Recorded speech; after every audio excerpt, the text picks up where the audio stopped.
Tonight on Prime Business, government urged to consider the plight of the marginalized in society in its engagement with the IMF for economic stability. Present programs that are in the interest of the poor or the marginalized, for which the IMF may consider to agree to. Also, the visiting IMF team signals commitment to supporting Ghana's homegrown policies to stabilize the economy. Meanwhile, government is optimistic none of its social intervention programs will be affected. Plus, an economist with the University of Ghana Cape Coast Business School has hinted at the possibility of a reintroduction of some revenue measures as part of some conditionalities under the fund.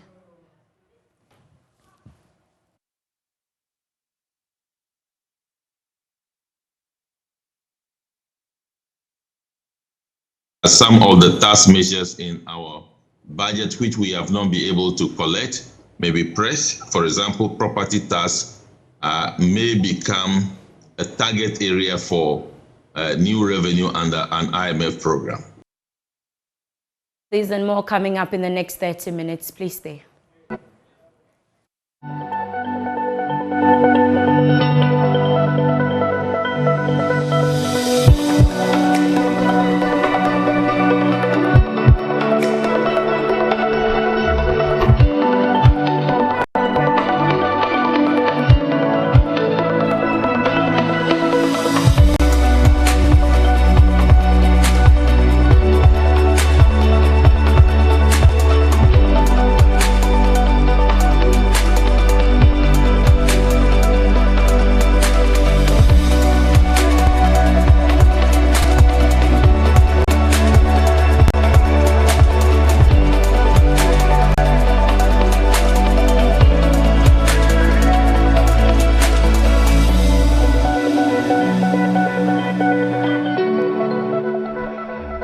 Hello and welcome. Tonight, government is being urged to consider the plight of the marginalized in society as it officially engages the International Monetary Fund tomorrow, the 6th of July. Now, according to a document released by the Finance Ministry, none of its social intervention programs will be affected when the negotiations kickstart.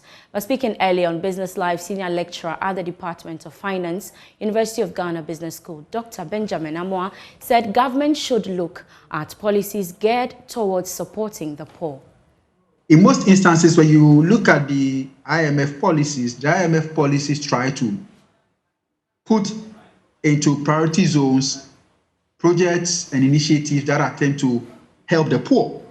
So in this case, government policies or initiatives that are poor are most likely to get a pass from the IMF. On the other hand, other projects that from the IMF view can be put on hold because in terms of the ranking order, they are not so much of a high priority.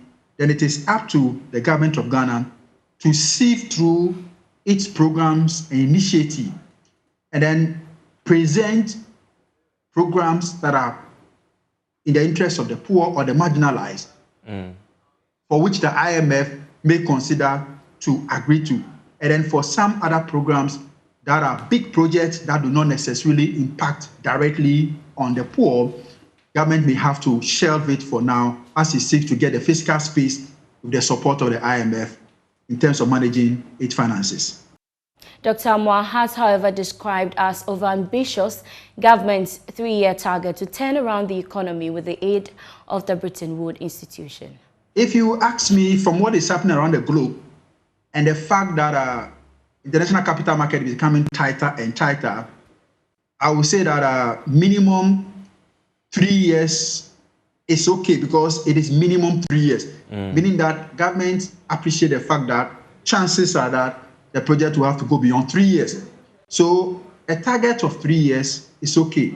But then if government goes for the view that there would need to extend its association with the IMF for the purpose of revamping the economy, then it is also in order. Looking at the global financial situation, 3 years to turn around the economy is a bit ambitious. But then again, there's nothing wrong to have such a target and then work towards it. So 3 years minimum is okay. The visiting IMF team has signaled its intention to support Ghana's proposed homegrown economic program that will put forward during negotiations. Now, this was contained in a statement issued by the IMF as the team touched down in Accra for engagement with the government. Leader of the mission, Dr. Carlo Dralevich, added that based on the request by the government, his outfit stands ready to assist the country restore economic stability and address the impact of Russia's war on Ukraine and the lingering COVID pandemic. But who is Dr. Carlo Dralevich? Now, he is an economist by profession with specialty in macroeconomics. He's also the division chief at the IMF since March 2019. He covers Benin, Burkina Faso, Ghana, and Togo. He leads IMF's department on low-income country issues. Now, still on government's official engagements with the IMF, and the Dean of University of Cape Coast Business School, Professor John Gachi, has revealed that there is the possibility of the reintroduction of some taxes as part of new revenue measures under the IMF program. Now, according to him, the abolished road tolls as well as property tax, for instance, may be implemented as part of conditionalities under the fund. He spoke on the marketplace. The discussion or the negotiation has not concluded, has not started. So I do not think that government will stick out its neck to say A, B, C, D will not happen. Well, there's a statement to that effect which came out today. It said e-levy is still going to be charged. Well, I think the release is in response to people who are calling on government to stop collecting the e-levy because government use the e-levy as and then going to IMF as a mutually exclusive situation. That if you choose IMF, then you will not charge e-levy. If you choose e-levy, then you will not go to IMF. I believe that is what the public is calling for, and the government decided to respond. But I don't think that is a huge issue. The main issue is that which program are we going to settle on for how many years, and what will be the effect on the structures within the economy, what will be the effect on labor, what will be the effect on the people's livelihood. I believe that is the key issue we are discussing. Of course, we should also not be surprised that as part of the engagement to focus on enhancing revenue, the toll levies may return. Nobody can say that for sure now. It is also possible that some of the tax measures in our budget, which we have not been able to collect, may be pressed. For example, property tax may become a target area for new revenue under an IMF program, especially when we ourselves have identified property tax in our budget, but we are having it's difficult to implement. Away from IMF, Tullow Ghana Limited, operator of the offshore Jubilee and 10 fields, has awarded a 5-year contract to Petrofac Ghana to support operations and maintenance activities on the FPSO Kwame Nkrumah K&K. Petrofac is the largest among a member of companies, all of which are either indigenous Ghanaian firms or local joint ventures, which will assume the operations and maintenance of the K&K FPSO following the expiry of Tullow's contract with Modec Production Services Ghana JV Limited, which ended on the 30th June 2022. Now, Tullow, as the field operator, remains accountable for the safe and reliable operations in Jubilee, including K&K and FPSO. Now, meanwhile, Managing Director of Tullow Ghana, Raoul Dier, said he has been giving the outlook for gas production in Ghana. Let's listen to him. When you look at the future on gas, the future potential, it makes the history set field very, very small. So just purely on Jubilee, we see another 500 billion cubic feet of associated gas available after the completion of this 300 billion, as I said, roughly by the end of this year, market for the benefit of the nation, and go through that Atwabo plant, and then power both the existing power sector and also possibly the growing manufacturing sector over the coming years. On top of that, we have associated gas from TEN, which can complement and support this growing economy here domestically in Ghana. Beyond this associated gas, through work we've done, subsurface work we see over 1.5 to 2 trillion cubic feet, that's trillion, not billion, of non-associated gas in the reservoirs of TEN and Jubilee. This is gas that we do not currently have the right to drill into as part of our petroleum agreement, but is within the TEN and Jubilee reservoirs.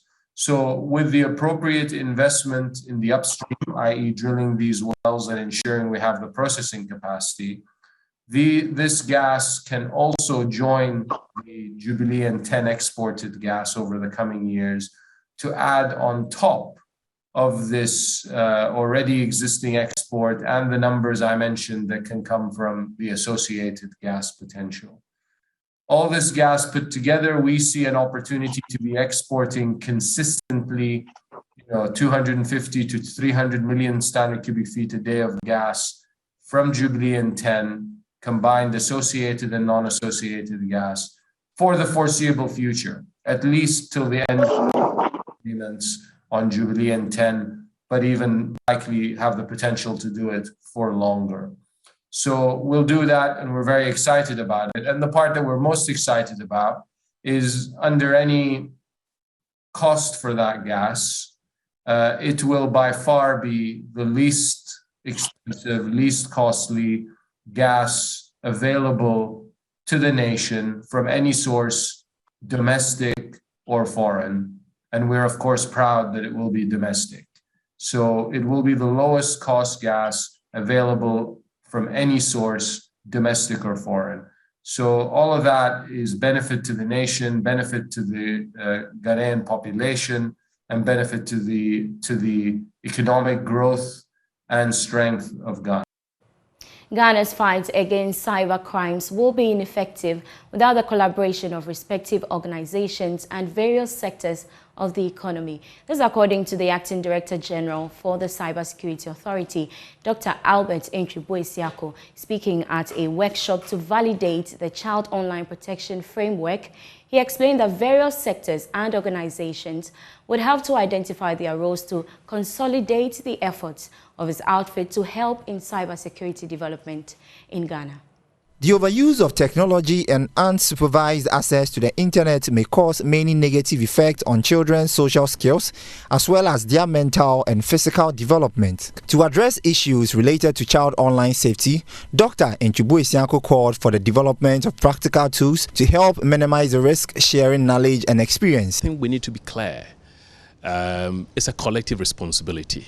Once again, so the government role is to lead the process by ensuring these enabling interventions are there to allow the state, the republic, to be able to undertake some activities. The civil society group is one key area. Industry is another key area. International organizations are also part of the architecture, because you're looking at, let's say, industry, telecommunications sector, for example, their platforms are being used by children, and sometimes they may have issues that needs to be addressed. The civil society groups are also on the ground. They have specific roles to play by way of awareness creation, education, and advocacy. And I think this forum here is to really streamline, outline the activities and how they synchronize into the national picture. So it's really a question of we have the goal is one for all of us, but we have differentiated responsibilities. So what government is undertaking, it's enabling intervention activities. We also expect that other stakeholders, including the civil society, including business, international partners, also take their role in ensuring that we have a safer digital space, not only for our children, but for businesses and for the whole digital transformation that Ghana is currently pursuing. Israeli Ambassador to Ghana, Her Excellency Shlomit Sufa, called for the creation of awareness among policymakers, industry, parents and educators, as well as the children. The online threats that loom over our children are not unique to Ghana or to Israel.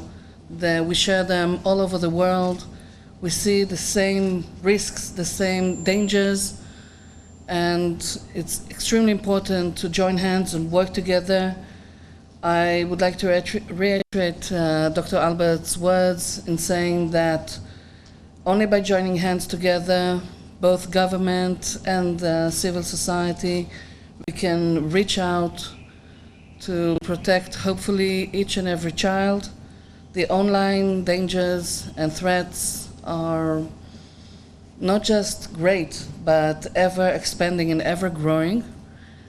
And it seems like the perpetrators and the people that pose those dangers are always looking to be one step ahead of us. Child Online Protection is an initiative which is established by the International Telecommunication Union in November 2008 within the framework of the Global Cybersecurity Agenda.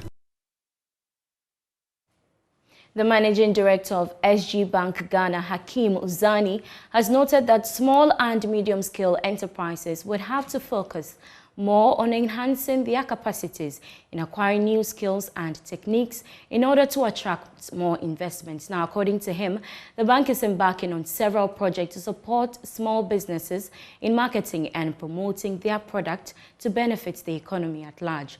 He spoke to Joy Business at a signing event between the SG Bank and the African Guarantee Trust. The following report has more.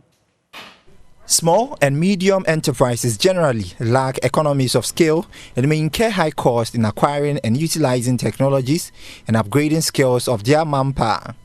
These SMEs tend to have limited access to timely and accurate information on market opportunities, financing, and technology advances. According to Hakeem Uzani, the bank will continue to invest in the SME space for development. And we know at the same time that these SMEs have difficulties to access to financing, have also difficulties to get all the necessary supports, not only money, not only financing, but even in terms of capacity building, of knowledge, of acquiring some certain level of skills, and having access to certain domains of activities like accounting, insurance, etc., HR, strategy, digital.